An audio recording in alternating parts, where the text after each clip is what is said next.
இப்ப நான் கேட்க போற ஒரு கேள்விக்கு குழந்தைய பெத்தவங்களா குழந்தைகளை நல்லபடியா சேஃபா செக்யூரா வளர்க்கணும்னு ஆசைப்படக்கூடிய ஒரு பேரண்டோட பாயிண்ட் ஆஃப் வியூல இருந்து நீங்க கமெண்ட் பண்ணணும். கெட்டு போய் கிடக்கிற இந்த உலகத்துல உங்க குழந்தை எங்க போனாலும் வந்தாலும் ஜிபிஎஸ்ல உங்க மொபைல்ல உங்க குழந்தைய பார்க்கணும்னு ஆசைப்பட்டா அது தப்பா? சொல்லுங்க தப்பா? இதைத்தான் நீங்க கமெண்ட்ல சொல்ல போறீங்க. ஆமாப்பா, நான் ஜிபிஎஸ் ட்ராக்கிங்க போட்டு என் குழந்தைகளை நான் ட்ராக் பண்ணுவேன் அப்படின்னு சொல்றவங்க ஆமான்னு கமெண்ட் பண்ணுங்க. இல்ல நான் அப்படியெல்லாம் செய்ய மாட்டேன் அப்படிங்கிற ஆட்கள் இல்ல நோன்னு சொல்லி கமெண்ட் பண்ணுங்க. படத்தோட கிளைமேக்ஸ் வரும்போது எஸ் நோன்னு சொன்னவங்களுக்கு ஒரு மெசேஜ் காத்துட்டு இருக்குது. நான் சொல்ல போறது இல்ல, படத்தோட எண்டிங்கே சொல்லும். என்னோட ஆன்சரை சொல்லிடுறேன். எஸ், நான் வாய்ப்பு கிடைச்சா பிள்ளைகளோட செக்யூரிட்டிக்காக ஜிபிஎஸ் ட்ராக்கிங் டிவைஸை அவங்களோட பேக்லயோ இல்ல அவங்க கையில கட்டுற வாட்ச்லயோ கட்டி விட்டு ட்ராக் பண்ணா நல்லதுன்னு தான் நினைக்கக்கூடிய ஆள் தான். ஸோ என்னோட கமெண்ட் எஸ். இப்போ ஆர்க் ஏஞ்சல்னு 2017 வந்து இந்த கதைக்குள்ள போகலாம். இந்த கதையோட ஸ்டார்டிங் சீன்ல ஒரு அம்மாவுக்கு பிரசவ வலி ஏற்படுது. ஆனா நார்மல் டெலிவரி ஆகல, சிசேரியன் பண்ணி தான் குழந்தை எடுக்கக்கூடிய ஒரு நிலைமை. குழந்தைய எடுத்துடுறாங்க, ஆனா மூச்சு பேச்சு இல்ல. என்னாச்சு என் குழந்தைக்கு என்னாச்சுன்னு இந்த பக்கம் அம்மா பார்த்தணும். அதே சமயம் டாக்டர்ஸ் எல்லாம் குழந்தைய 4 தட்டு தட்டி ஒரு வழியா அழுகாத அந்த குழந்தைய அழுக வச்சிடறாங்க. அதுக்கப்புறம் தான் இந்த அம்மாவுக்கு மூச்சே வரும். குழந்தை இப்ப வளர்ந்து நிக்குது. பார்க்குக்கு போறேன் வரீங்களான்னு வீட்டுல இருக்கவங்களை கேட்டுட்டு குழந்தைய கூட்டிட்டு பார்க்குக்கு போறாங்க அம்மா. அப்படி போகும்போது பக்கத்து வீட்டு நாய் ஒண்ணு விடாது குலைச்சுக்கிட்டே இருக்குது அந்த குழந்தைய பார்த்து. ஏன் நாய் இப்படி குலைக்குதுன்னு நாய் கிட்ட இருந்து கொஞ்சம் தூரமாவே குழந்தைய பார்க்குக்கு கூட்டிட்டு போறாங்க. பார்க்ல அந்த சறுக்க பார்த்ததுமே எல்லா குழந்தையும் மாதிரியும் இந்த குழந்தையும் சறுக்குல விளையாடுறதுக்காக குடுகுடுன்னு ஓடி போய் சறுக்குல ஏறி சறுக்குறா. அங்க விளையாண்டுட்டு இருக்கும்போது ஒரு பூனைக்குட்டியை பார்த்துட்டு பூனையை அப்படியே பாசத்தோட தடவி கொடுக்குறா. அங்க இருக்கிற எல்லா கேமையும் விளையாண்டுகிட்டு இருப்பா. அதே சமயம் இன்னொரு அம்மா அங்கிட்டு வரும் குழந்தைய தள்ளிக்கிட்டு தள்ளு வண்டியில. அந்த அம்மாட்ட இந்த அம்மா பேசிட்டு இருக்கிற சமயம் குழந்தை எங்கன்னு கேட்கும்போது குழந்தை எங்க இருக்கிறன்னு அம்மா தேடிக்கிட்டு இருக்குது. பார்த்தா குழந்தைய காணோம். சாரா எங்க போயிட்டமா சாரா அப்படின்னு கத்திக்கிட்டு இருக்கிறாங்க அம்மா. ஆனா குழந்தைய காணோம். ஒரு நிமிஷம் அப்படி திரும்புறதுக்குள்ள குழந்தைய காணோம் பாத்துக்கங்க. அதுக்கப்புறம் எல்லாரும் குழந்தையோட பேரை சொல்லி கத்த ஆரம்பிக்கிறாங்க. ஊரே சேர்ந்து சாராங்கிற அந்த குழந்தைய தேடுது. அவ அழுதுகிட்டு இருப்பா. நல்ல வேலை குழந்தை யாரோ ஒருத்தர் ரயில்வே ட்ராக் பக்கத்துல கண்டுபிடிச்சு தூக்கி கொண்டு வந்து கொடுக்குறாரு. என்னன்னு கேட்டா ஒரு பூனைக்குட்டியை ஃபாலோ பண்ணி போயிருக்கிறாராம். கொஞ்ச நேரத்துல பதறி போய் ஊரே கொஞ்சம் ரண கொடூரமாயி போச்சு. குழந்தை திரும்பி கிடைச்சதும் குழந்தைய இந்த அம்மா கொஞ்சிட்டு இருக்கிறத யாரோ வீடியோ எடுத்துட்டு இருக்காங்க. அடுத்து பார்த்தா ஆர்கேஞ்சல்ங்கிற ஒரு ரிசர்ச் சென்டரை காட்டுறாங்க. அங்க குழந்தைய கூட்டு வராங்க. டெஸ்ட்டுக்கு உங்க குழந்தைய பயன்படுத்திக்கிறோன்னு ஏதோ பேசிட்டு இருக்காங்க. என்னங்க டெஸ்ட் அதுன்னு பேசுறீங்க? ஏற்கனவே டெஸ்ட் பண்ணி எல்லாம் நல்லபடியா முடிஞ்சதுனால தானே அடுத்து என் முன்ன கூட்டிருக்கீங்க அப்படின்னு கேட்க அதுக்கு அந்த டாக்டர்மா ஆமா அதுல என்ன சந்தேகம், இருந்தாலும் இது ட்ரையல் பீரியட் தான், உங்க குழந்தைக்கு ட்ரீட்மெண்ட் முன்னாடியே கிடைக்குதுன்னு நீங்க சந்தோஷப்படணும் இப்படி எல்லாம் அந்த டாக்டர் அம்மா பேசு. டிவில ஏதோ ஒரு கார்ட்டூனை போட்டு விட்டுட்டு குழந்தைய உட்கார வச்சாச்சு. குழந்தை கார்ட்டூனையே பார்த்துட்டு இருக்கும். ஒரு சின்ன ஊசி மாதிரி அத குழந்தையோடைய காதுக்கு மேல இன்ஜெக்ட் பண்ணி விடுறாங்க. ஏதோ ஒண்ணு தலைக்குள்ள இன்ஜெக்ட் பண்ணி விட்டுட்டாங்க. அவ்வளவுதான், வேலை முடிஞ்சிருச்சுன்னு அந்த டாக்டர் அம்மா சொல்லுது. அதுக்கப்புறம் ஒரு ஐபேட் எடுத்து இந்த அம்மா கிட்ட ஒப்படைக்கிறாங்க. சாராவோட தலையில ஏத்துற ஏதோ ஒரு டெக் டிவைஸையும் இந்த ஐபேடையும் சிங்க் பண்றதா சொல்லி சிங்க் பண்றாங்க. பார்த்தா ஐபேட்ல இவ எங்க இருந்தாலுமே லொகேஷனை ஈஸியா கண்டுபிடிச்சிட முடியும் போல. இப்ப நம்ம ஆர்கேஞ்சல்ங்கிற இந்த ரிசர்ச் சென்டர்ல இருக்கிறோம். உங்க பொண்ணு கரெக்டா அப்படின்னு கரெக்டா லொகேஷன் காட்டு. ஒரு கால உங்க பொண்ணு காணாம போயிட்டான்னா இந்த வட்டநமைக்கு உங்களோட பின் நம்பரை என்டர் பண்ணி முடிச்சதுமே போதும் போலீஸுக்கு அப்டேட் போயிடும் இந்த மாதிரி குழந்தைய காணோம்ட்டு. குழந்தையோட லொகேஷனும் போலீஸுக்கு போயிடும். அவங்க தேடி கண்டுபிடிச்சிருவாங்க. அது மட்டும் இல்லாம உங்க குழந்தையோட உடம்புல குளுக்கோஸோட அளவு என்ன இருக்கு, இரும்பு சத்து அயனோட அளவு என்ன இருக்கு, ட்ரை குளுசரேஸோட அளவு என்ன, பிளட் பிரஷர் என்ன, கொலஸ்ட்ரால் என்ன, எலக்ட்ரோலைட்ஸ் என்ன, வெள்ளை அணுக்களோட கவுண்ட் என்ன, ரத்த சிவப்பு அணுக்களோட கவுண்ட் என்ன, ரத்த தட்டுக்களோட கவுண்ட் என்னன்னு மொத்த ஹிஸ்டரியும் டிஸ்பிளேலயே காட்டுது. அவரோட இரும்பு சத்து கம்மியா இருக்குதான். என்ன கம்மியா இருக்குது, நல்லா சாப்பிடறாளா இல்லையா அப்படின்னு விசாரிச்சா வெஜிடபிள் ஐட்டமே பிடிக்க மாட்டேங்குது என் பொண்ணுக்கு, அதனால கூட இரும்பு சத்து கம்மியா இருக்குங்கிறாப்ல அந்த அம்மா பேசிட்டு இருக்குது. இல்லைன்னா விட்டமின்ஸ் இரும்பு சத்தெல்லாம் அப்படியே மாத்திரையாவே கொடுக்க ஆரம்பிச்சிட்டாங்க, அந்த மாதிரி நீங்க கூட குழந்தைகளுக்கு கொடுக்கலாங்கிறாப்ல இந்த அம்மா எடுத்து சொல்லிட்டு இருக்குது. இன்னொரு பட்டன் ஒண்ணு இருக்கு. அந்த பட்டன் நமக்குன்னா ஒரு படி மேல போய் குழந்தை என்ன பாக்குதோ அது இங்க டிஸ்பிளேல ஓடுது. அதாவது குழந்தையுடைய 2 கண்களையும் ஒரு சிசிடிவி கேமராவை எடுத்துக்கங்களேன், அது என்னெல்லாம் பாக்குதோ அது எல்லாம் அந்த டிஸ்பிளேல ஓடும் போல. அம்மா பார்த்துட்டு மிரண்டு போறாங்க, என்னையா அது அப்படின்ட்டு. குழந்தை என்ன பாக்கணுங்கிறத கூட உங்களால கண்ட்ரோல் பண்ண முடியும்னு இந்த அம்மா சொல்லும். இல்லங்க எனக்கு புரியலன்னு அந்த அம்மா கேக்குது. கண்டென்ட்டை லிமிட்டேட் பண்ணலாம், கண்டென்ட் லிமிட்டேஷன் இவங்க சொல்றாங்க. ஒரு கால் ஏதோ ஒன்னு பார்த்து குழந்தையுடைய மன அழுத்தம் அதிகமாச்சுன்னா அந்த மாதிரி கண்டென்ட்டை உங்களால லிமிட் பண்ண முடியும் அப்படின்றாங்க. இவளுக்கு ஒன்னும் புரியல, நமக்கு புரியாத மாதிரியே. இருங்க இன்னும் கொஞ்சம் விளக்கி சொல்றேன்னு சொல்லிட்டு டிவில வேற ஒரு கண்டென்ட்டை பிளே பண்றா. துப்பாக்கி எடுத்து ஊத்தி டம சுட்டுட்டு இருக்கா. இப்ப டிஸ்பிளே பாருங்களேன்னு சொல்லி பார்க்க சொன்னா துப்பாக்கி எடுத்து யாரோ சுடும்போது அதை பார்த்து குழந்தைங்களுக்கு லைட்டா பயம் வரும்ல, அப்ப பிளட் பிரஷர் கூடுது. அப்ப நீங்க இந்த பட்டனை லைட்டா அப்படி அமுக்கி விட்டா போதும் அப்படிங்கிறாங்க. அப்படி அமுக்கினது என்ன ஆயிடுதுன்னா அந்த மிலிட்டரி பொம்பளை துப்பாக்கி எடுத்து சுட்டதுல அது அப்படியே பபுள்ஸ் மாதிரி கார்ட்டூனிக் மாதிரி லைட்டா மாறிடுது. சென்சார் பண்ணிடுறாப்ல, சென்சார் ஆயிடுது. குழந்தை பயப்படாம மன அழுத்தம் குறைஞ்சிருது, பிளட் பிரஷர் ரத்த அழுத்தமும் குறைஞ்சிருது. சூப்பர்ல. ஆனா இது ஆப்ஷனல் தான், நீங்க வேணும்னா ஆக்டிவேட் பண்ணலாம், இல்லன்னா அவசியம் இல்ல அப்படிங்கிறாப்ல டாக்டர் அம்மா சொல்றாங்க. ஆனா இது ஒரு தேவையில்லாத ஃபீச்சரா தான் நம்ம அம்மாவுக்கு ஃபீல் ஆகுது. வீட்டுல இதுக்கெல்லாம் எவ்வளவு செலவாச்சுன்னு கேட்டா இல்ல இது ஃப்ரீ ட்ரையல், இலவசம் தானே அந்த அம்மா சொல்றாங்க. ஆனா அப்பாவுக்கு இதுல விருப்பம் இல்ல, குழந்தையுடைய தாத்தாவுக்கு தான் விருப்பம் கிடையாது.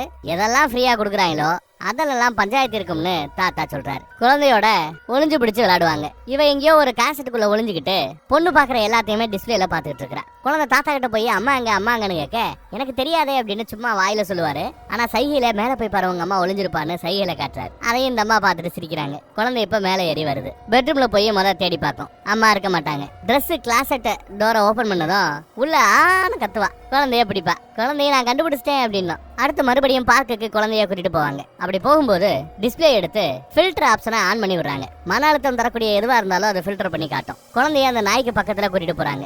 எப்பவுமே நாய் பக்கத்துல போனா குழந்தை பயப்படும். ஆனா இந்த தடவை அது பயப்படல. ஏன்னா நாயே ஃபில்டர் செய்யப்பட்ட நிலைமையில காட்டுது. அதனால குழந்தைக்கு மன அழுத்தம் எதுவும் ஏற்படல. அடுத்து இவங்க வேலை பார்க்குற இடத்துக்கு போறாங்க. நர்ஸ் வேலை பார்க்கறாங்க போல தெரியுது. இந்த அம்மா பைக்கை ரைடு பண்ணக்கூடிய ஒரு ரைடர். அவருக்கு ஏதோ பிரச்சனை இருக்கு போல. அதுக்காக இந்த அம்மா ட்ரீட்மெண்ட் எல்லாம் பார்த்துட்டு அடுத்த வாரம் எப்போ வரீங்க, திங்கக்கிழமையானு கேட்டா இல்ல நான் அடுத்த வாரம் வியாழக்கிழமை வர்றேன், கேர்ள் ஃப்ரெண்டோட சொந்த பந்தம் எல்லாம் வராங்க, ஃப்ரெண்ட்ஸ் எல்லாம் வராங்க அப்படின்னு சொல்றாரு அவரு. சரிங்க அடுத்த வாரம் வியாழக்கிழமை அப்பாயின்மெண்ட்ல நோட் பண்ணிக்கிறேன்னு நோட் பண்ணிக்கிறாங்க அம்மா. வீட்டுல பார்த்தா தாத்தாவும் பேத்தியும் உட்காந்து அழகா பெயிண்ட் பண்ணிட்டு இருக்காங்க. திடீர்னு பார்த்தா தாத்தாவுக்கு நெஞ்சு வலியா ஏற்பட்டுடுது. அப்படியே மயங்கி பொத்துன்னு விழுந்துடுறாரு. குழந்தை பக்கத்துல வரும். சாரா போன் எடுத்து கொடுன்னு கேக்குறாரு. ஆனா குழந்தையுடைய அந்த ஃபில்டர் ஆப்ஷன் எனேபிள் இருந்ததுனால தாத்தா அப்படி மயங்கி விழுந்ததும் மன அழுத்தம் இவளுக்கு ஏற்பட ஆரம்பிச்சிடும். தாத்தாவையே ஃபில்டர் பண்ணி டிஸ்பிளே காட்ட ஆரம்பிச்சு. இந்த பக்கம் இவங்களுக்கு டிஸ்பிளேல நோட்டிபிகேஷன் வருது. குழந்தை என்ன பாக்குதுங்கிறத இவங்க பார்க்க முடியும். ஏதோ ஃபில்டர் பண்ணி காட்டுது. என்னது இது ஃபில்டர் பண்ணி காட்டுது? என்ன ஃபில்டரை இவங்க ரிமூவ் பண்ணி பாக்குறாங்க. பார்த்தா அப்பா அங்க தரையில விழுந்து கிடக்குறாரு. உடனே ஓடி போய் காப்பாத்தி ஹாஸ்பிட்டலுக்கெல்லாம் கூட்டு போய் ட்ரீட்மெண்ட் எல்லாம் பண்ணியாச்சு. நல்ல வேலை, உசுருக்கு ஒன்னும் ஆபத்து இல்ல. குழந்தை தாத்தாவை பார்த்துட்டு அதுக்கப்புறம் கிச்சன் பக்கம் ஓடி போய் ஏதோ குக்கி எடுக்கிறா. ஒரே ஒரு குக்கி தான் சாப்பிடணும், இல்லைன்னா பல்லு கெட்டு போயிடும் அப்படிங்கிறாங்க அம்மா. குழந்தையோ ஹாயா வீட்டுல இருக்கிற கொல்லப்புறத்துல இருக்கிற அந்த தூரியில அழகா தூரி அடிக்கிட்டு இருக்கிறா. பார்த்தா இப்ப குழந்தை வளர்ந்துட்டா. தம்மா துண்டா இருந்த குழந்தை ஸ்கூல்ல இப்ப 6-7 படிக்கிற ரேஞ்சுக்கு வளர்ந்து நிக்கிறா. பக்கத்துல சமாதி பக்கம் விளையாண்டுகிட்டு இருப்பா. சமாதியை பார்த்து யாரோ ஒருத்தவங்க அழுதுட்டு இருப்பாங்க. அவங்க முகத்தை பார்க்கும்போது இவளுக்கு மன அழுத்தம் ஏற்படும். அதனாலேயே முகம் ஃபில்டர் ஆகி இவளுக்கு காட்டும். குழந்தை அதுக்கப்புறம் டிராயிங் பண்ண ஆரம்பிக்கும். என்ன கலர் அடிக்கணுமா அப்படின்னு கேட்டுட்டு ஏதோ கலர் அடிக்கிறா. அப்புறம் அந்த நாய் பக்கத்துல டெய்லி கிராஸ் பண்ணி போகும்போது நாயை குலைக்கிறத கண்டோ நாயை கண்டோ சுத்தமா அவளுக்கு பயம் இருக்காது. ஏன்னா ஃபில்டர் பண்ணி தானே காட்டுது. நாயின்னு ஒண்ணு இருக்குது, குலைக்குது, விட்டா கடிக்கும்ன்றது கூட அந்த குழந்தைக்கு தெரியாது. குழந்தை ஸ்கூலுக்கு வந்தா இவளோட தலையிலையும் இந்த மாதிரி பேரண்டல் கண்ட்ரோல்னு ஒரு டெக்க உள்ள வச்சிருக்காங்கிறது அங்க இருக்கிற பசங்களுக்கும் தெரியுது. அவங்க வன்முறையா இருக்கக்கூடிய ஏதோ ஒரு சண்டையை பார்த்துட்டு இருப்பாங்க. நீங்க என்ன பாக்குறீங்க ப்ளீஸ் எனக்கு காட்டுங்கன்னு சொன்னா நாங்க காட்டினாலும் உனக்கு தெரியாது, வன்முறை எல்லாத்தையும் பார்க்கும்போது அது ஃபில்டர் ஆயிடும்னு சொல்றான். யாரு? இவனே சொல்றான். இவனுக்கே தெரிஞ்சிருக்கலாம். சரி என்ன நடக்குதாவது எக்ஸ்பிளைன் பண்ணுங்கன்னு கேட்க சரி எக்ஸ்பிளைன் பண்றேன்னு சொல்றான். எடுத்தான் குத்துனா ரத்தமெல்லாம் தெரிச்சது. ரத்தத்தை பாத்திருக்கியான்னு கேட்டா அதுக்கே அந்த பொண்ணு இல்லைங்கிறா. ஆமா ஃபில்டர் பண்ணி காட்டுறதுனால ரத்தத்தை அவ பார்த்ததே கிடையாது. தக்காளி சட்னி மாதிரி இருக்கும்பா அப்படின்னு அந்த பையன் விளக்கி சொல்றான். ஆனா இவனோட வாய் கூட அந்த குழந்தைக்கு ஃபில்டர் ஆகி தான் இப்ப காட்டுது. வன்முறை சம்பந்தமா ஒரு ஆள் பேசும்போது என்ன கேட்கணுங்கிறதும் ஃபில்டர் ஆகி தான் குழந்தைக்கு போய் சேருதுங்க. பாரு எப்படி ஃபில்டர் ஆயிருக்குன்ட்டு. வன்முறைய செய்கையா பண்ணி காட்டுறதுனால அவனோட உடம்புல பாதி ஃபில்டர் செய்யப்பட்டு காட்டுனது. இவ டிராயிங் வரைவா. தலை அடிபட்டு ரத்தம் தெரிக்கிறாப்ல டிராயிங் வரைகிறா. ஆனா அத கூட இவ தலையில இருக்கிற அந்த டெக் டிவைஸ் என்ன பண்ணுதுன்னு பாருங்க. இவளே வரைகிற அந்த ரத்தத்தை கூட அது ஃபில்டர் பண்ணி காட்டுது. இதெல்லாம் பார்க்கும்போது குழந்தைக்கு பயங்கரமான கோவம் வரும். கோவத்துல பென்சிலை நல்லா கூர்மையா சீவி தான் கையிலேயே ஒரு குத்து குத்துவா. விரல்ல இருந்து ரத்தம் வரும். அதையுமே ஃபில்டர் பண்ணி தான் காட்டுது டிஸ்பிளே. அதுக்கப்புறம் கையில நிறைய இடத்துல குத்த ஆரம்பிக்கிறா. எல்லாத்தையுமே டிஸ்பிளேல ஃபில்டர் பண்ணி காட்டுது. மூஞ்சில அதை தடவை அதுவும் ஃபில்டர் பண்ணி காட்டும். இதையெல்லாம் டிஸ்பிளேல பார்த்துட்டு அம்மா ஓடிடுவாங்க. பதட்டத்துல பலாருன்னு அம்மாவையே ஒரு அரை. அதுக்கப்புறம் ஒரு மனநல மருத்துவர்கிட்ட குழந்தைய கூட்டி கொண்டு போய் காட்டுறாங்க. குழந்தைக்கு ஏதாவது வியாதியா அப்படி இப்படின்னு அந்த அம்மா வருத்தத்தோட கேட்டுக்கிட்டு இருக்கும்போது அப்படியெல்லாம் எதுவும் தெரியல, தலைக்குள்ள ஒண்ணு சொருகி வச்சிருக்கீங்களே அதுதான் பிரச்சனை மாதிரி தெரியுதுன்னு அந்த டாக்டர் போட்டு உடைக்கிறாரு. இந்த அம்மா பொண்ணுக்கு நல்லது பண்றாரு நினைச்சு கடைசியில தப்பு பண்ணிட்டவேன்னு வருத்தப்படுறாங்க. ஆனா தலைக்குள்ள ஒன்ஸ் இன்செர்ட் பண்ணிட்டாங்கன்னா பண்ணதான் அதை மறுபடியும் எடுக்க முடியாதான். ஆனா குறைஞ்சபட்சம் உங்க கையில இருக்கிற டிஸ்பிளே ஃபில்டர் எல்லாம் ஆன் பண்ணுவீங்க, ஆஃப் பண்ணுவீங்க, கண்ட்ரோலர் சிஸ்டம் அதையெல்லாம் நீங்க தூக்கி எறிஞ்சிடலாமே, அதை செஞ்சு பாருங்க அப்படின்ட்டாரு டாக்டர். உடனே இந்த அம்மா முத வேலையா ஃபில்டரை ஆஃப் பண்ணிடுது. அப்புறம் அந்த கண்ட்ரோல் யூனிட்டையே மொத்தமா ஆஃப் பண்ணிடுது. ஃபில்டரை ஆஃப் பண்ணியாச்சு. இனிமே ஃபில்டர் ஆகி எதுவும் தெரியாது. நாயில இருந்து ரத்தத்துல இருந்து எல்லாமே இனிமே ஃபில்டர் ஆகாம அப்படியே அந்த குழந்தைக்கு தெரிய வரும். கிச்சன்ல மேல டாப்ல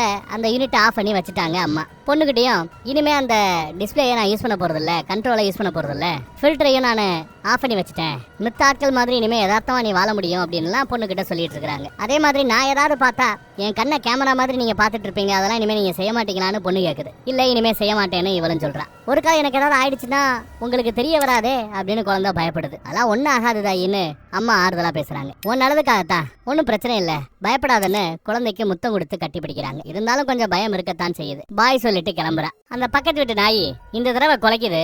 நாய் குலைக்கிறத பார்த்ததுமே இவ மன அழுத்தம் அதிகமாயிடுது, பயப்படுறா. நல்ல வேலை ரோட்ல குறுக்கால விழுந்திருப்பா, பாத்து போமா அப்படின்னு ஒரு வண்டி கிராஸ் ஆகி போகுது. ஆனா அம்மாவுக்கு மனசு கேட்கல. மனசு கேட்காம டிஸ்பிளேய ஆன் பண்றாங்க. ஜிபிஎஸ் லொகேஷன்ல குழந்தை எங்க இருக்கு அப்படிங்கறத மட்டும் பாக்குறாங்க. அதுக்கப்புறம் இல்ல குழந்தைக்கு இது பண்ற துரோகம், மறுபடியும் ஆஃப் பண்ணலாமேன்னு ஆஃப் பண்றாங்க. ஸ்கூலுக்கு வந்து பார்த்தா 2 பசங்க அவங்களுக்குள்ள சண்டை போடுறானுங்க. அதுல ஃப்ரெண்டுக்கு உதட்டுல லைட்டா ரத்த வலியும். ஃப்ரெண்டா எவனோ ஒருத்தன் ரத்த வலியுது. ஃப்ரெண்டு தானோ, அவன் பக்கத்துல போய் உட்கார்றான். ஒன்னும் பிரச்சனை இல்லையே, நல்லா இருக்கேன்னு விசாரிக்கிறா. அப்பா மட்டும் உதட்டுல ரத்தத்தோட என்ன பார்த்தாரு, எனக்கு பிரச்சனை தானே வருத்தப்படுறான் ஃப்ரெண்டு. வீட்டுல இருந்த மாதிரி டிஸ்பிளே ஆஃப் பண்ணிட்டாங்க, ஃபில்டர் ஆஃப் பண்ணிட்டாங்க, என்னால பார்க்க முடியுது அப்படின்னு அந்த ஃப்ரெண்டு கிட்ட சொன்னதுமே இதுவரை இந்த பொண்ணு பார்க்காத எல்லாத்தையுமே அவன் டிஸ்பிளேல போட்டு காட்டுறான். முதல் வேலையா நெட்ல 18+ கண்டென்ட்டா போட்டு காட்டுறான். அப்புறம் ரம்பத்தால கைய காலை வெட்டி அறுப்பாங்கல்ல, அந்த மாதிரி யூடியூப் வீடியோஸை காட்டுறான். அதுக்கப்புறம் டெரரிஸ்ட் எல்லாம் கத்தியால பணைய கைதிகளை பிடிச்சு கொள்ளுவாங்க, அதையும் காட்டுறான். தலைய ஃபுல்லா அப்படி வெட்ட துண்டி எடுப்பாங்க, தலை தனியா உடல் தனியா பிரியும்,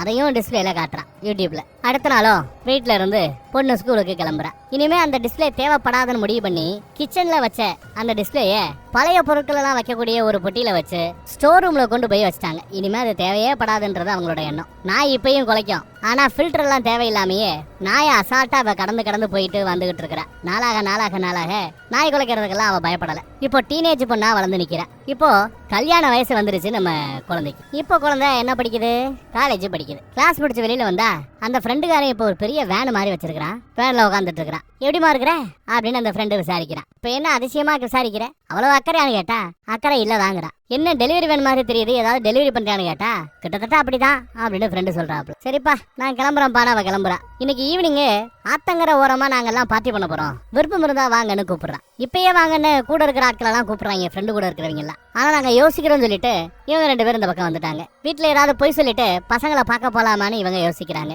அவன் உன் ஃப்ரெண்டா இல்ல பெஸ்டியா அப்படின்னு கூட இருக்கிற விசாரிக்கிறான். அதெல்லாம் ஒண்ணும் இல்லப்பா அப்படின்னு இவளும் சொல்லுவா. இன்னைக்கு ராத்திரி என் ஃப்ரெண்டோட நான் மூவி பார்க்க போறேன் அப்படின்னு சொல்லிட்டு பர்மிஷன் வாங்கிட்டா. ராத்திரி ஒரு 11:30 மணிக்கு வந்துருவேன், அவங்க அம்மாவே என்னை கொண்டு வந்து இறக்கி விடுவாங்கன்னு போய் சொல்றான். நானும் வீட்டுல இருக்க மாட்டேன், நானும் ஒரு முக்கியமான மேட்டரா வெளியில போறதா அம்மா சொல்றாங்க. அம்மாவும் டேட்டிங்க்கு கிளம்புறாங்கன்னு நினைக்கிறேன் இன்னைக்கு. சரி பார்த்து போயிட்டு வாமா, நானும் கிளம்புறேன் அப்படின்னு பொண்ணு கிளம்பிட்டா. ஃப்ரெண்டு கூட தான் உட்காந்து ஜாலியா கூல்ட்ரிங்க் குடிச்சிட்டு இருக்காங்க. அப்போ கஞ்சா அடிக்கிறது எப்படின்னு சொல்லி கொடுக்குறான் ஃப்ரெண்டுக்காரன். ட்ரை பண்றியான்னு இவகிட்டையும் கொடுக்குறான். அவளாவது வேண்டாம்னு சொல்றாளா, சரி ட்ரை பண்ணுவோமேனு ஃப்ரெண்டு கொடுக்குறான்னு சொல்லிட்டு வாயில வச்சு அடிக்கிறான். இருமலா வருது. குளிருதா அப்படின்னு கேட்கிறேன். ஆமான்னு சொன்னதும் பக்கத்துல வந்து உட்காருன்னு பக்கத்துல கட்டி பிடிச்சாப்ல உட்கார வச்சுக்கிட்டான். இந்த பக்கம் அம்மாகாரி பேஷண்டா ஒருத்தவர் வந்தார்ல, பைக்கை ஓட்டுறவர், பைக் ரைடர், அவர் கூட தான் இந்த அம்மா டேட்டிங் எல்லாம் போயிட்டு வந்துட்டு இருக்கு போல. சரி அடுத்த வாரம் மீட் பண்ணுவோமா அப்படின்னு கேட்கிறேன். நான் வீட்டுக்கு கிளம்புறேன்ப்பான்னு இவ கிளம்புறான். பொண்ணுக்கு கால் பண்ணா பொண்ணு போன் எடுக்க மாட்டேங்கிறா. சரி போன் எடுக்க மாட்டேங்கிறாளே, எந்த வீட்டுக்கு நாங்க படம் பார்க்க போறோம்னு சொல்லிட்டு போனாலும் அந்த வீட்டு அம்மாவுக்கே போனை போட்டு என் பொண்ணு என்ன பண்ணிட்டு இருக்கா, போன் பண்ணேன் போன் எடுக்கலன்னு சொல்லும்போது இல்லையே உங்க பொண்ணு இங்க வரலையே, மூவி நைட் எல்லாம் இங்க எதுவும் கிடையாது அப்படின்னு அந்த அம்மா சொல்லிடுச்சு. சரி ஓகே வச்சிருன்னு வச்சிடறாங்க. உடனே தான் பொண்ணோட ஃப்ரெண்டுக்கு வீடு எல்லா வீட்டுக்கும் போனை போட்டு என் பொண்ணு அங்க இருக்காளா, என் பொண்ணு அங்க இருக்கான்னு விசாரிக்கிறாங்க. எல்லா பேருமே இல்லன்னு தான் சொல்லிட்டு இருக்காங்க. பொண்ணு வேற போன் எடுக்க மாட்டேங்கிறா. மறுபடியும் ட்ரை பண்ணி ஒரு மாதிரி வெக்ஸ் ஆகுறாங்க. இப்போ அவங்களுக்கு வேற வழி இல்ல. ஸ்டோர் ரூமுக்கு போய் பல வருஷத்துக்கு முன்னாடி வச்சாங்கல்ல ஒரு டிஸ்பிளே கண்ட்ரோல் யூனிட், அதை சார்ஜரோட எடுத்து வேகமா சார்ஜ் போட்டு டிஸ்பிளேய ஓபன் பண்றாங்க. அது ஆனார வரைக்கும் கூட இந்த அம்மாவுக்கு பொறுமை இல்ல. ஒரு வழி ஆன் ஆயிடுச்சு. செக் பண்ணி பார்த்தா பொண்ணோட லொகேஷன் ஆத்தங்கர ஓரமா தெரியுது. அது என்ன வேலை அப்படின்னு யோசிக்கிறா. சரி பொண்ணு என்ன பாக்குறாங்கறத தெரிஞ்சுக்கலாமேன்னு அந்த ஆப்ஷனை ஆன் பண்ணி விடுறாங்க. ஆன் பண்ணி விட்டா பொண்ணு அந்த பாய் ஃப்ரெண்டு கூட சேர்ந்து கொஞ்சம் 1 மணி நேரம் இருக்கிறா. ஐயோ இதை பார்க்க கூடாதுன்னு டிஸ்பிளேயை ஆஃப் பண்ணி வச்சுட்டாங்க அம்மா. ஃப்ரெண்டோட வேனை யாரோ கதவை தட்டுறாங்க. எல்லாம் வேன்ல தான் நடக்குது. கதவை திறந்தா ஃப்ரெண்டு. மாட்டிக்கிட்டோம்னு நினைக்கிறேன், நாம மூவி பார்க்கலங்கிறது எங்க வீட்டுல தெரிஞ்சு போச்சு, உன் வீட்டுல எப்படியோ தெரியலன்னு அந்த ஃப்ரெண்டு சொல்றான். இங்க அவ டிஸ்பிளேல ஜிபிஎஸ் மட்டும் பாத்துக்கிட்டு இருக்காங்க. வீட்டை நோக்கி பொண்ணு வந்துகிட்டு இருக்காங்கிறது அவங்களுக்கு கொஞ்சம் நிம்மதியை கொடுக்குது. வீட்டு முன்னாடி வரைக்கும் பையன் கொண்டு வந்து பொண்ணை இறக்கி விடுறான். ஒருத்தர் சின்சியரா லவ் பண்றாங்க போல தெரியுது. முத்த மலையா பொழிஞ்சுதான் பொண்ணை இறக்கி வரும். பொண்ணு உள்ள வர சவுண்ட் கேட்டதுமே டிஸ்பிளேய தலவாணி கடியில ஒளிய வச்சுக்கிறாங்க அம்மா. ஒண்ணுமே நடக்காத மாதிரி அம்மா நடந்துக்கிறாங்க.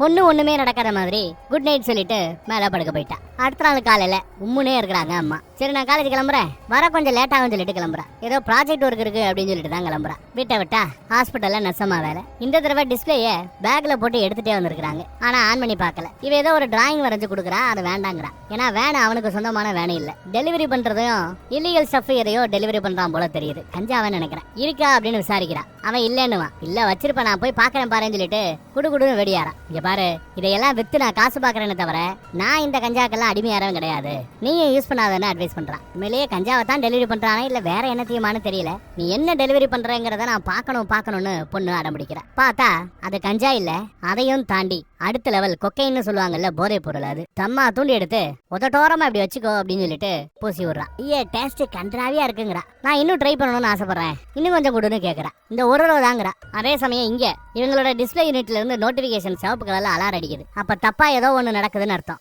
அத கண்ணு டிடெக்ட் பண்ணிடுச்சுன்னு அர்த்தம். ஹார்ட் ரேட் படு வேகமா ஏறிக்கிட்டு இருக்கு அவளோட ஹார்ட் ரேட்டும். என்னடா இப்போ அவங்க வழி இல்ல ஆன் பண்ணி பாக்குறாங்க. பார்த்தா பொண்ணு போதை பொருளை மூக்கு வழியா இழுக்கிறத அம்மா பாத்துட்டாங்க. இதையும் பண்ண சொல்லி கொடுக்கறது யாரு? அந்த ஃப்ரெண்டுகார. பார்த்ததும் அம்மாவுக்கு பயங்கர கோவம். தாந்தலைய தானே அடிச்சுக்கிறாங்க. பொண்ணை கொஞ்சம் கொஞ்சமா ஒருத்தங்க எடுக்கிறானேன்னு அவங்களுக்கு அவ்வளவு கோவம் வருது. டிஸ்பிளேல ரீவைண்ட் பண்ணி போய் எதுலயாவது அவன் மூஞ்சி நல்லா தெரியுமான்னு செக் பண்றாங்க. ஒரு போட்டோல நல்லா தெரியும். நெட்ல அவன் மூஞ்சியை தூக்கி போட்டு சர்ச் பண்ணி பார்த்தா அவன் முகர கட்டம் முழுசா தெரியுது. அவன் எங்க பார்ட் டைமா வேலை பாக்குறாங்க உட்பட தெரிஞ்சிருச்சு. விறுவிறுன்னு அவனை பாக்குறதுக்காக அவன் வேலை பாக்குற அந்த கடைக்கு போறாங்க. என் பொண்ணை விட்டு விலகியேரு, என் பொண்ணுக்கு வெறும் 15 வயசு தாண்டா ஆகுது, ஏன்டா இப்படி தப்பு தப்பா நடந்துக்கிற, போலீஸை கூப்பிடவா அப்படின்னு கேக்குறாங்க. நான் ஒண்ணுமே பண்ணல என்ன பேசுவான். என்னடா ஒண்ணுமே புடுங்கல, பாடுறா நீ பண்ணதன்னு எல்லாத்தையுமே இவங்க மொபைல்ல சேவ் பண்ணி வச்சிருக்காங்க. 15 வயசு தான் ஆகுது என் பொண்ணுக்கு, அவகிட்டே எப்படி நடந்திருக்கிற, என்னென்னத்தையோ கொடுத்து மூக்கோலியா உரிய சொல்ற, என் பொண்ணை விட்டு விலகியேரு இல்ல போலீஸ் கிட்ட ஒப்படைச்சிருவேன், அவ்வளவுதான் பாத்துக்கன்னு மிரட்டுறாங்க. இவன் மிரண்டு போயிட்டான். இன்னும் இதை யூஸ் பண்ணிட்டு தான் இருக்கிறீங்களா,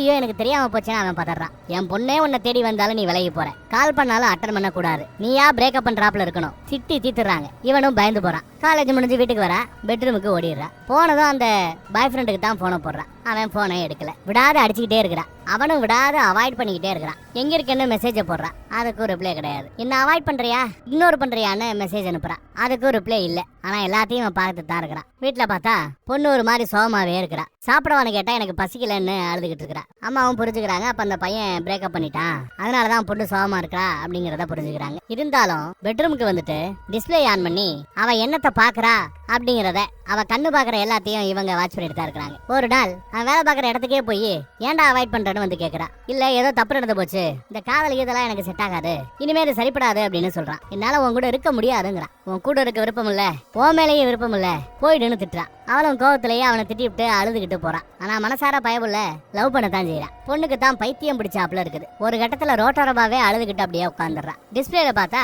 மறுபடியும் அலாரம் அடிச்சு ஒரு நோட்டிபிகேஷன் வருது. அதை என்னன்னு பார்த்ததும் அம்மா ஐயோ அப்படின்னு பதறாங்க. முத வேலையா மெடிக்கலுக்கு போய் எதையோ மாத்திரையை வாங்கிட்டு வந்து கூல் ட்ரிங்க்ஸ்ல கலந்து கொடுக்குறாங்க. என்னவா இருக்கும் அந்த பொண்ணுக்கு? அப்படி என்ன அலாரம் வந்திருக்கும்? ஒரு கால் பிரெக்னண்டா இருக்கிறதா அலாரம் வந்திருக்கலாமோ? அதை கலக்கிறதுக்காக தான் இப்ப மாத்திரையை போட்டு கூல் ட்ரிங்க்ஸ்ல போட்டு கொடுக்குறாளோ தெரியல. எல்லாம் கெஸ் தான், கணிப்பு தான். என்ன ஏதுன்னு பின்னாடி தான் தெரிய வரும். பொண்ணும் குடிச்சிட்டு கிளம்பிடுறா. பொண்ணு கிளாஸ்ல உட்காந்துட்டு இருக்கும்போது ஒரு மாதிரி ஆகுறா. வாமிட்டிங் வராப்ல இருக்கு அவளுக்கு. டாய்லெட் பக்கம் ஓடி போய் வாந்தி எடுக்கிறா. அப்புறம் பக்கத்துல இருக்கிற டாக்டர் அம்மா, காலேஜ்லயே சின்ன கிளினிக் மாதிரி எல்லாம் போட்டிருப்பாங்க, ஏதாவது எமர்ஜென்சினா அங்க போய் பார்க்க சொல்லி இருக்காங்க. அப்படி செக் பண்ணி பார்க்கும்போது டாக்டர் அம்மா கருத்தடை மாத்திரை நீ சாப்பிட்டல, அதனாலதான் உனக்கு இந்த பிரச்சனை அப்படின்னு சொல்றாங்க. இதை கேட்டதை இவ ஒரு செகண்ட் ஆடி போறா. ஏன்னா இவளுக்கு தான் பிரெக்னண்டா இருக்கிறதே தெரியாது.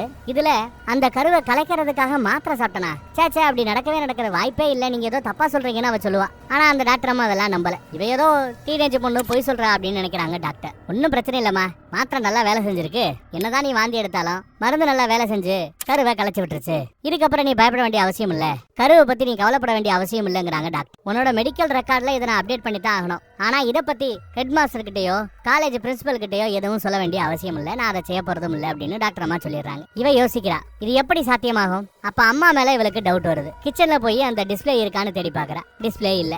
ஆனா கிச்சன்ல இருந்த குப்பை எல்லாத்தையும் கீழே கொட்டி தேடி பார்த்தா கருத்தடை மாத்திரையுடைய அந்த கவர் கிடக்கும். இப்போ தெரிஞ்சு போச்சு, அம்மா தான் கணக்கே தெரியாம கருத்தடை மாத்திரையே கலந்து கொடுத்துருக்கா அப்படிங்கிறது தெரிஞ்சு போச்சு. தான் கர்ப்பமா இருக்கிறோங்கிறதையும் அம்மா தெரிஞ்சு வச்சிருக்காங்க.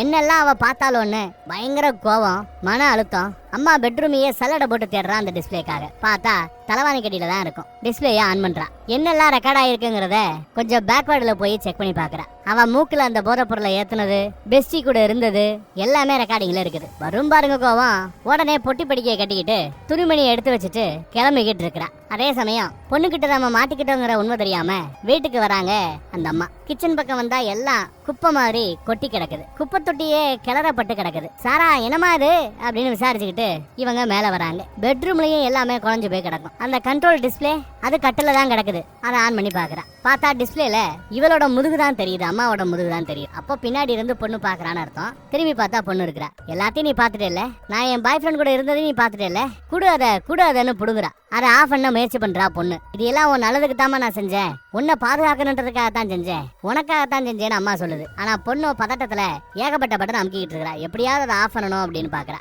இல்ல அந்த டிஸ்பிளே கொடுன்னு அம்மா கேட்கும்போது கோவத்துல அந்த டிஸ்பிளேயை வச்சு பலாருன்னு அம்மா ஒரு அடி, மறுபடியும் ஒரு அடி, இப்படி அடிக்க ஆரம்பிக்கும் போது அந்த ஃபில்டர் ஆப்ஷன் ஆன் ஆயிடுச்சு போல. ஃபில்டர் ஆப்ஷன் ஆன் ஆகி தொலைஞ்சிருச்சு. ரத்தம் வந்தா கூட அந்த பொண்ணுக்கு தெரியாது. கோவத்துல வேலை இருக்கிறா. அம்மாவை சும்மா கண்ணா பின்னான்னு தலையில அடி நடிக்கிறா. அதே கண்ட்ரோலை வச்சு, அதே டிஸ்பிளேயை வச்சு எத்தனை தடவை அப்படி அடிச்சான்னு தெரியல. அதுக்கப்புறம் தான் அவன் நார்மல் மோடுக்கே வரா. டிஸ்பிளே ஆஃப்னு கத்திக்கிட்டே இருக்கு. டிஸ்பிளேயை தூக்கி போட்டுட்டு விறுவிறுன்னு அங்க இருந்து ஓடுறான். அம்மாவோட கை அசைறத நமக்கு காட்டுறாங்க. நினைவு வந்ததுமே முதல் வேலையா டிஸ்பிளேயை தான் அம்மா எடுத்து பாக்குறா. மூஞ்சி முழுக்க ரத்தமா இருக்குது. தாத்தா இல்ல, இறந்துட்டாரு போல. தனக்கு இருந்த ஒரே சொந்தம் தான் பொண்ணுதான். வெளியில ஓடி போய் பொண்ணு இருக்காளான்னு தேடி பாக்குறாங்க. பொண்ணு இல்ல. சாரான்னு கத்துறாங்க. சாரா இல்ல. டிஸ்பிளேலயும் ஒண்ணு தெரிய மாட்டேங்குது. நொறுக்கி போய் கிடக்கு டிஸ்பிளே. தான் பொண்ணெல்லாம் எப்படியெல்லாம் வலுத்தோம் அப்படின்னு பதறாங்க. பொண்ணு இப்ப எங்கடா அப்படின்னு பார்த்தா ரோட்ல அப்படியே நடந்து போயிட்டே இருக்கிறா. போற வழியில எது கிடைச்சாலும் லிப்ட் கேக்குறது. அவ்வளவு பெரிய கண்டெய்னர் லாரி, அதுல ஏறிக்கவான்னு கேட்டு லாரியில ஏறி உட்கார்றா. அடிப்பாவி, அந்த டிரைவர் நல்லவனா கெட்டவனா? ஏறி போற இவளுக்கு என்ன ஆகும்? இது எதையுமே காட்டாம படத்தை இங்க முடிச்சிடுறாங்க. பட் இதுக்கப்புறம் என்ன நடக்கும் அப்படிங்கறத உங்க கற்பனைக்கே விட்டுறேன். நீங்க கொஞ்சம் கற்பனை பண்ணி கீழே கமெண்ட்ல அடுத்து அவளுக்கு என்ன நடக்குங்கிறத கமெண்ட்ல போடுங்க. யாரோட கிளைமேக்ஸ் ரொம்ப இன்ட்ரெஸ்டிங்கா நீங்க கற்பனை பண்ணி போடுறீங்களோ அந்த கிளைமேக்ஸை நான் பின் பண்ணி விடுறேன். கண்டிப்பா இந்த கதைக்கு நீங்க கொடுக்குற கிளைமேக்ஸ் எல்லா வீடியோவையும் எல்லா கமெண்ட்டையுமே நான் படிச்சு பார்ப்பேன். மறக்காம கமெண்ட் பண்ணுங்க. வேற ஒரு நல்ல கதையில மறுபடியும் சந்திக்கிறேன். அதுவரை காத்துருங்க.